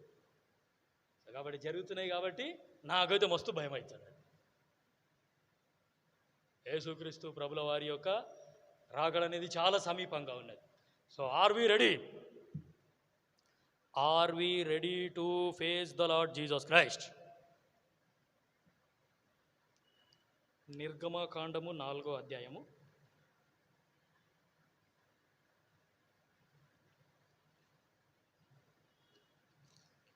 నిర్గమకాండము 4వ అధ్యాయము 6వ వచనం. మరియు యెహోవా నీ చెయ్యి నీ రొమ్మున ఉంచుకొనుమనగా అతడు తన చెయ్యి రొమ్మున ఉంచుకొని దాని వెలుపలికి తీసినప్పుడు ఆ చెయ్యి కుష్ఠము గలదై హిమము వలె తెల్లగా ఆయను. సో దేవుడు మోషేకి చెప్తున్న మాట ఏమంటే, నీ చెయ్యి నీ రొమ్మున ఉంచుకో. నీ రొమ్మున ఉంచుకో అంటే ఇట్లా పెట్టుకున్నాడు ఆయన. పెట్టుకొని తీసేసరికి చెయ్యికి ఏమైంది? హృదయం అన్నిటికంటే మోసకరమైనది, అది ఘోరమైన వ్యాధి గలది. మోషే యొక్క హృదయం ఎట్లుందో దేవుడు చూపెట్టేసిండు. హృదయంలో ఏం రోగం ఉంది? మోషే హృదయంలో పాపం అనే కుష్టు మోషే యొక్క హృదయంలో ఉన్నది. మోషే హంతకుడా కాదా? మోషే హంతకుడా కాదా? నెంబర్ 1, తెలివి గలవాడు తెలివితో హత్య చేసిండంటే దానికి సాక్ష్యం కూడా దొరకదు. యేసుక్రీస్తు ప్రభుల వారు ఇప్పుడు మనకు చెప్తుంది అదే. ఆయన రాకడ కొరకు నేను ఎదురు చూస్తున్నా. నా హృదయం ఎట్లుంది? నా హృదయంలో ఏం వ్యాధి ఉంది? నా హృదయంలో ఎటువైపు పోతున్నది? నా హృదయం దేని మీద ఆనుకొని ఉన్నది? నా హృదయం. దానికంటే ముందు నిర్గమకాండము 4వ అధ్యాయము 3వ వచనం. అప్పుడు ఆయన 2వ వచనం నుంచి చదువుతున్నాను. యెహోవా నీ చేతిలోనిది ఏమిటి అని అతన్ని అడిగాను. అందుకతడు కర్ర అనెను. అప్పుడు ఆయన నేలను దాని పడవేయుమనెను. అతడు దాని నేల పడవేయగానే మోషే చేతిలో ఏముంది? నీ చేతిలో ఉన్నదాన్ని పడేయ్.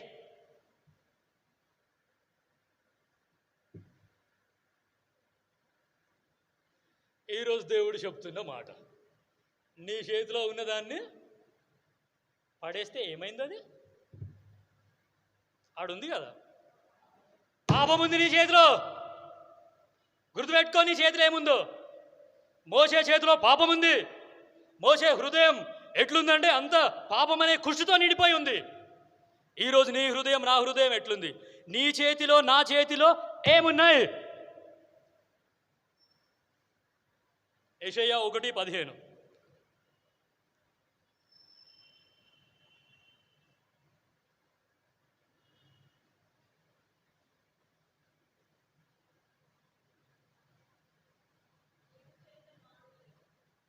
మీరు మీ చేతులు చాపునప్పుడు మిమ్మును చూడక నా కన్నులు కప్పుకొందును. మీరు బహుగా ప్రార్థన చేసినను నేను వినను. మీ చేతులు ఏముందాడా? జాగ్రత్త, మీ చేతులు రక్తంతో నిండి ఉన్నాయి. చేతులతో మొత్తం పాపాలే చేసుకుంటూ కూర్చుంటున్నాం. అసలు చేతిలో నువ్వు దివిటి పట్టుకోవాలి. అట్లనే ఏమంటే పరిశుద్ధాత్మ దేవుని పెట్టుకోవాలి. దేవుని వాక్యం అనేది నీ చేతిలో ఉండాలి. దేవుని వాక్యం నా ఫోన్లో ఉంది. దేవుని వాక్యం అనేది నా ల్యాప్టాప్లో ఉన్నది. దేవుని వాక్యం అనేది నా ఐప్యాడ్లో ఉంది. దేవుని వాక్యం అనేది నా స్మార్ట్ ఫోన్లో ఉన్నది. అది కాదు నీ దగ్గర ఉండాల్సింది. దేవుని వాక్యం దివిటీలు ఏడబట్టుకున్నారు వాళ్ళు. దివిటీలు అంటే దేవుని వాక్యం. దేవుని వాక్యం నీ చేతిలో ఉండాలి. కానీ దేవుడు ఏమంటున్నాడు? నీ చేతిలో ఏముందంట? ద్వితీయోపదేశ కాండము 17వ అధ్యాయము 18వ వచనం.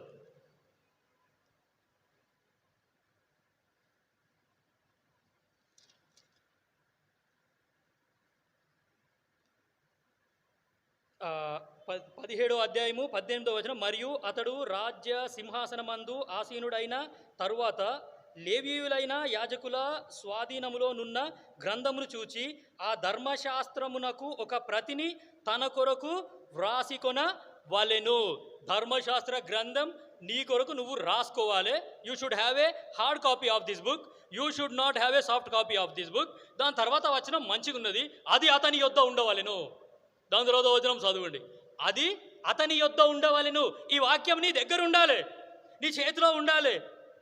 వాక్యం అనేది సాఫ్ట్ కాపీ యాప్ ఉంది నా దగ్గర, ఇంకొక చోట ఉన్నది, నా ల్యాప్టాప్లో చదువుకుంటున్నా నేను వాక్యాన్ని నేను చెవులో పెట్టుకొని వింటున్న రోజు. అది అతని యొద్ద ఉండవలెను. 19వ వచనం, 17, 19 ద్వితీయోపదేశ కాండం.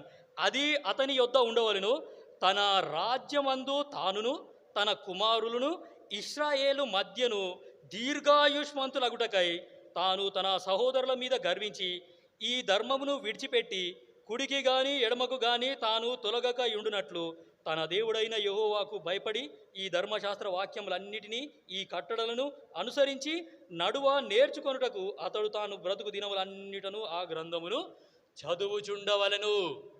You should read the hard copy of this book. ఒక ప్రతిని నీ దగ్గర పెట్టుకొని ఆ హార్డ్ కాపీ చదవాలి. నువ్వు బైబిల్ని యాప్లో చదువుతా, ఫోన్లో చదువుతా, ల్యాప్టాప్లో చదువుతా, ఐప్యాడ్లో చదువుతా అంటే కాదు. దేవుడు అవన్నీ ఒప్పుకోడు. చేతిలో దివిటి అనేది ఖచ్చితంగా ఉండాలి, గుర్తుపెట్టుకోండి. సో ఆ దివిటి అనేది లేకపోతే మనకి చాలా, దివిటి లేకుండా ఉట్టి పరిశుద్ధాత్మ దేవుడు ఉంటే ఏం లాభం? గట్ల కూడా లాభం లేదు కదా. వాక్యమే వద్దు కానీ నా లోపల పరిశుద్ధాత్మ దేవుడు ఉన్నాడు, గట్ల ఎట్లయితుంది?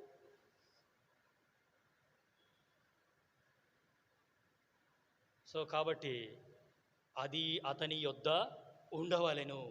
సో కాబట్టి మోషే యొక్క చెయ్యి ఎట్లున్నది అంటే చేతిలో పామున్నది, నీ చేతిలో ఉన్నదని పడై అన్నాడు.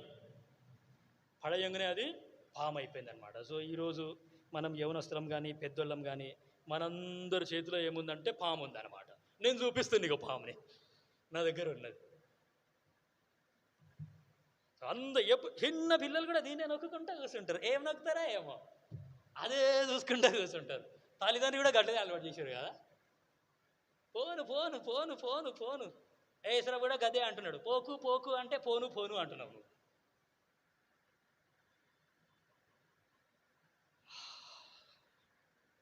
చేతిలో ఉన్నది పడేయి. దాని తర్వాత చూడండి నిర్గమకాండం 4వ అధ్యాయంలో ఏమైందో. మోషే ఏం పట్టుకున్నాడో 20వ వచనం.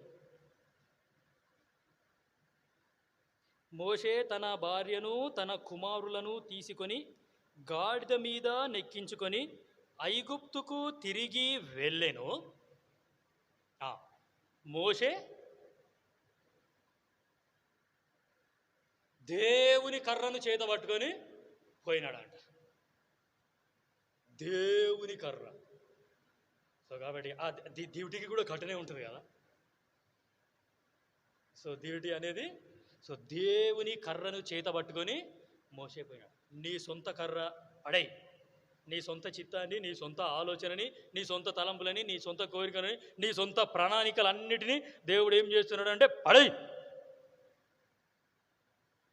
దాని తర్వాత బైబిల్ గ్రంథంలో రాయబడ్డది మోషే దేవుని కర్రను చేత పట్టుకొని పోయినాడట.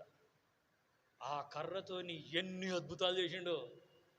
ఆ ఒక్కొక్క అద్భుతానికి మోసే హృదయంలో ఎంత సంతోషం ఉన్నదో. ఒక రాజు నన్ను చూసి భయపడుతున్నాడు.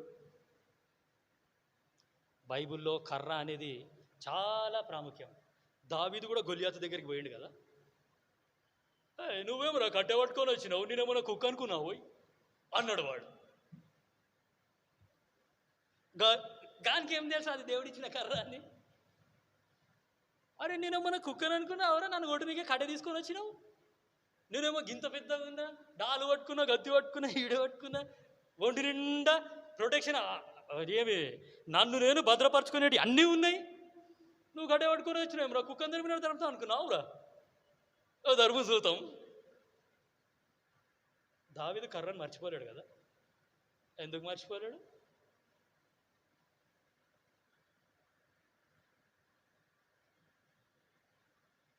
మీరు బైబిల్లో ఏ ప్రవక్తనైనా చూడండి, ఆయన చేతిలో కర్ర అనేది ఖచ్చితంగా ఉంటుంది. సమూయేలు చేతిలో కూడా కర్ర ఉన్నది. ఒక సేవకునికి అయితే గాడిదనే మాట్లాడింది సేవకునితో, ఆయన చేతిలో కూడా కర్ర ఉందంట. నువ్వు కనుక నా మాట వినకపోయి ఉంటే నా చేతిలో ఉన్న గడ్డ తీసుకొని నిన్ను చంపేస్తుంటే అన్నాడు ఆయన. ఆయన చేతిలో కూడా కర్ర ఉంది. ఎవరి చేతిలో లేదు కర్ర? నీ చేతిలో నా చేతిలోనే లేదు. సో కాబట్టి ఈ యొక్క కర్ర అనేది చాలా ప్రాముఖ్యం. దేవుని చేతిలోనే కర్ర ఉంది. నీ దుడ్డు కర్రయు నీ దండమును ఉందా లేదా? మరి దేవుని చేతిలో ఏమున్నది, మన చేతిలో ఏమున్నది చెప్పండి. యోబు గ్రంథం 11:14. యోబు గ్రంథము 11వ అధ్యాయము 14వ వచనం. ఆగా చూస్తేవా, యెషయా 1:15లో దేవుడు స్పష్టంగా చెప్పినాడు, మన చేతులకు రక్తం అంటుకొని ఉన్నదంట. ఇప్పుడేమో ఏమున్నదంట, భాస్కాతం పాపము నీ చేతిలో ఉండుట చూచి. So what are we doing with our hands? మన చేతులతోని మనము ఏం చేస్తున్నాం? మన చేతిలో ఏమున్నది చెప్పండి. యెషయా 59:3.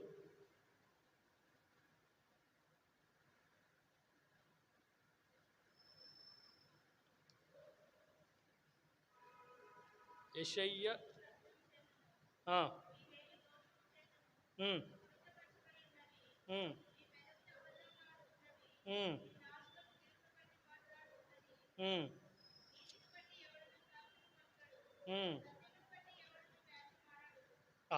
చాలు. మీ చేతులు రక్తము చేతను, మీ వ్రేళ్ళు దోషము చేతను అపవిత్రపరచబడి. మనందరి చేతులకు ఏమంటుకున్నది? అపవిత్రత అనేది అంటుకున్నది. సో ఇంకా దినాలు గడుస్తూ ఉన్న కొద్దీ ఆ టెక్నాలజీ ఇంకా అట్లా పెరుగుతూనే ఉంటుంది. ఇంకా మన చేతులకి ఇక్కడ ఫాస్ట్గా వెళ్ళిపోతుంటాయి అన్నమాట ఈ పనులు. ఇంకా వేళ్ళు ఇంకా ఫాస్ట్గా పనిచేస్తాయి. ఆ వేళ్ళకి ఏముందంట కాడ,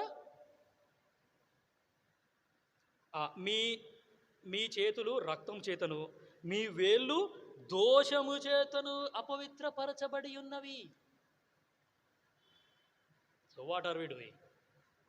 మనం ఏం చేస్తున్నాము? చేతులతో కానివ్వండి, వేళ్ళతోని కానివ్వండి. అంటే పాతకాలంలో వాళ్ళంతా బైబిల్ పట్టుకొని తిరిగేటోళ్ళు. సో ఇప్పుడు ఏం చేస్తున్నామంటే ఈ బైబిల్ని పడేసినాం అన్నమాట. అన్నీ ఇంట్లోనే ఉన్నాయి. సో కాబట్టి కాదు, ఏదైతే ఏమున్నది వాక్యమే కదా, చదువుతా. నేను కూడా ఒకసారి సాఫ్ట్ కాపీ చదివి చూసిన. దీంట్లో కూడా ఉన్నది ఫోన్ బైబిల్ యాప్. నేను కూడా చదివి చూసినా కానీ ఒక్క ముక్క కూడా అర్థం కాలేదు నాకు. Not even a single word, ఒక పదం కూడా నాకు అర్థం కాలేదు సాఫ్ట్ కాపీ బైబిల్ చదివితే. సో కాబట్టి దేవుడు వాక్యం చేత దర్శించిన తరువాత సో ఏమి అంటే మనము వదిలేసినాం. సో బుద్ధి గల కన్యల దగ్గర ఏముందంటే దివిటీలు దేవుని వాక్యానికి సాదృశ్యం. కాబట్టి నూనె పరిశుద్ధాత్మ దేవునికి సాదృశ్యం. సో కాబట్టి దేవుని వాక్యం అనేది మన చేతిలో ఉందా లేదా? దాని తర్వాత నేను ఆత్మచేత నడిపింపబడుతున్నానా లేదా? నెంబర్ 1, ఆత్మచేత జన్మింపబడ్డవారు మాత్రమే ఏమి అంటే ఆత్మచేత నడిపింపబడతారు. సో ఆత్మచేత ఎవరైతే నడిపింపబడుతున్నారో వాళ్ళు మాత్రమే దేవుని కుమారులు అని అనబడతారు. సో ఆత్మచేత గనక నడిపింపబడకపోతే ఏమంటే ఇక మన లోపల వాక్యం కూడా మొత్తానికి పోయినట్టే. అది ఎప్పుడో పోయింది, ఇంకా ఉన్నది ఇప్పటిదాకా, అది ఎప్పుడో పోయేది. సో మళ్ళీ మత్తయి సువార్త 25వ అధ్యాయానికి వస్తాం. 10వ వచనం. వారు కొనబోవుచుండగా పెండ్లి కుమారుడు వచ్చెను. అప్పుడు సిద్ధపడి ఉన్నవారు అతనితో కూడా పెండ్లి విందుకు లోపలికి పోయిరి. అంతటా తలుపు వేయబడెను. ఎవరైతే సిద్ధపడుతున్నారో వాళ్లకు ఎట్లుంటుందంటే పరలోక రాజ్యం తెరవబడ్డట్టే ఉంటుంది. పరలోక రాజ్యం ఇంకా నా కొరకు తెరవబడే ఉంది. ఆ తెరవబడిన పరలోక రాజ్యాన్ని వాళ్ళు చూస్తారు. ఎవరైతే సిద్ధపడి లేరో వాళ్ళందరికీ ఏం కనబడుతుంది? మూసివేయబడ్డ పరలోక రాజ్యం. ఎవరైతే యేసుక్రీస్తు ప్రభుల వారి యొక్క రాకడ కొరకు సిద్ధపడట్లేదో వాళ్ళందరి కొరకు ఏమి అంటే మూసివేయబడ్డ పరలోక రాజ్యం కొరకు వాళ్ళు సిద్ధపడుతున్నారు అన్నమాట. ఎవరైతే యేసుక్రీస్తు ప్రభుల వారి కొరకు ఎదురు చూస్తున్నారో, బుద్ధి కలిగి నడుస్తున్నారో వాళ్ళంతా తెరువబడ్డ పరలోక రాజ్యాన్ని చూస్తున్నారు. 11వ వచనం, అంతటా తలుపు వేయబడెను. ఆ తరువాత తక్కిన కన్యకలు వచ్చి, అయ్యా అయ్యా మాకు తలుపు తీయుమని అడుగగా, అతడు, మిమ్మును నెరుగనని మీతో నిశ్చయముగా చెప్పుచున్నా నేను, మీరెవరో నాకు తెల్వద్. మీ దగ్గర పరిశుద్ధాత్మ దేవుడు లేడు, మీరు ఆత్మచేత జన్మ పొందలేరు. మీ దగ్గర ఒకటి వాక్యం ఉందంతే, పరిశుద్ధాత్మ చేత మీరు జన్మ పొందలేరు. మీకు నూతన జన్మ అనుభవం లేదు, నూతన జన్మ నిశ్చయిత లేదు, మీరు రక్షణ పొందిన మన నిశ్చయిత అసలే లేదు, మీరు ఆత్మచేత జన్మ పొందలేరు. మీరెవరో నాకు తెలియదు, మీరు అసలు సిద్ధంగా కూడా లేరు.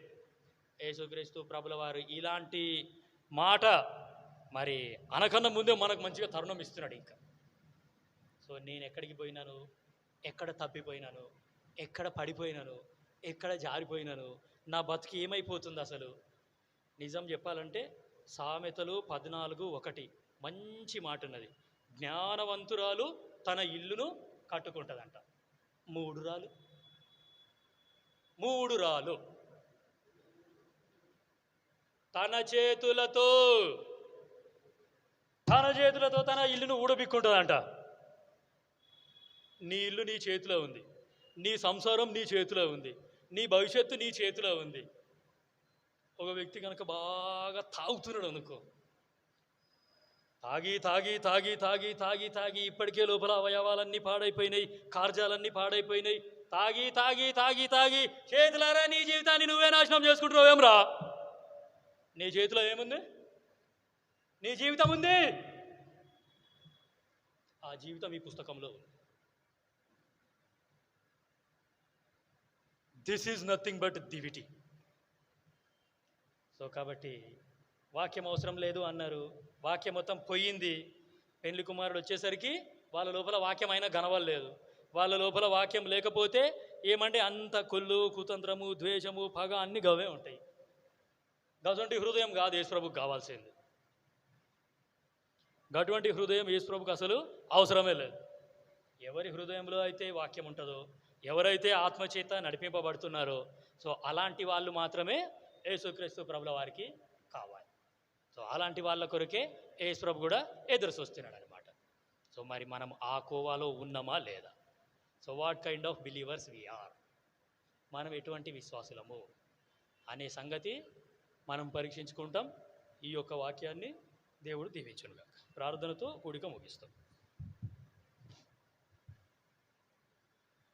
ప్రేమగల మా పరలోకపు తండ్రి, యేసుక్రీస్తు ప్రభుల వారి నామమున ప్రభువా మాకు అనుగ్రహించిన ఈ యొక్క శ్రేష్టమైన ధన్యకరమైన సమయం కొరకు మిమ్మల్ని స్తుతిస్తున్నాం, ఆరాధిస్తున్నాం, గణపరుస్తున్నాం.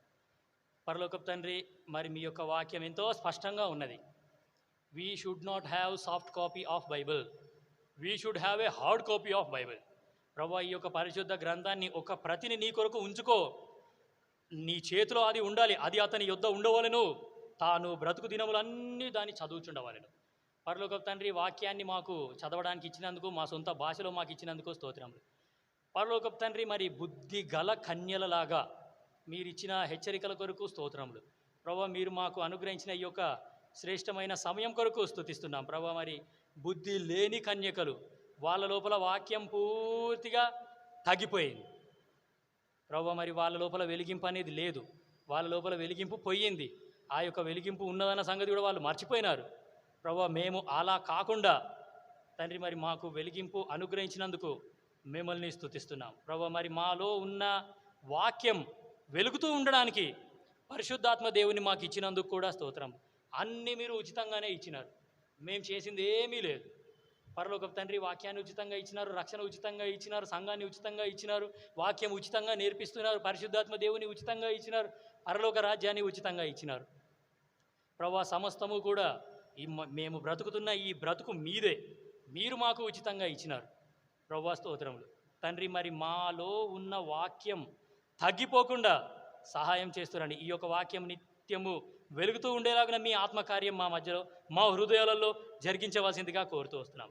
ప్రభువా, మరి ఇంకా ఎవరైనా హృదయాలు కఠినపరుచుకుంటూ ప్రభువా మరి యోబు 10వ అధ్యాయంలో చెప్పినట్టు మరి తిరిగి వెరుపటికి రాజాలని దేశము అంధకారము గాఢాంధకారం గల దేశము మరి కటిక చీకటి అయి భ్రమ పుట్టించు దేశము ఇలాంటి దేశానికి పరుగులు తీస్తున్న వాళ్ళు ఎవరైనా ఉంటే ప్రభువా దయచేసి వాళ్ళని దర్శించండి, వాళ్ళతో మాట్లాడండి, వాళ్ళని సంధించండి.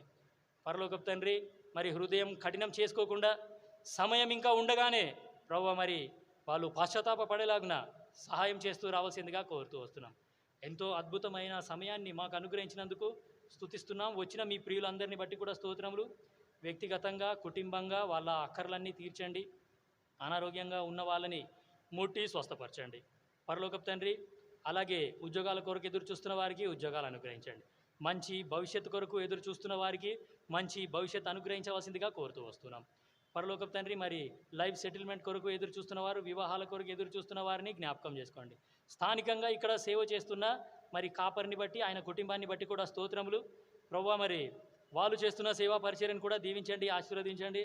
సంఘ ప్రార్థన ఆలకించండి, జవాబు అనుగ్రహించండి. ఉపవాస ప్రార్థనలు ఆలకించండి, జవాబు అనుగ్రహించండి. రాత్రి ప్రార్థనలు ఆలకించండి, జవాబు అనుగ్రహించండి.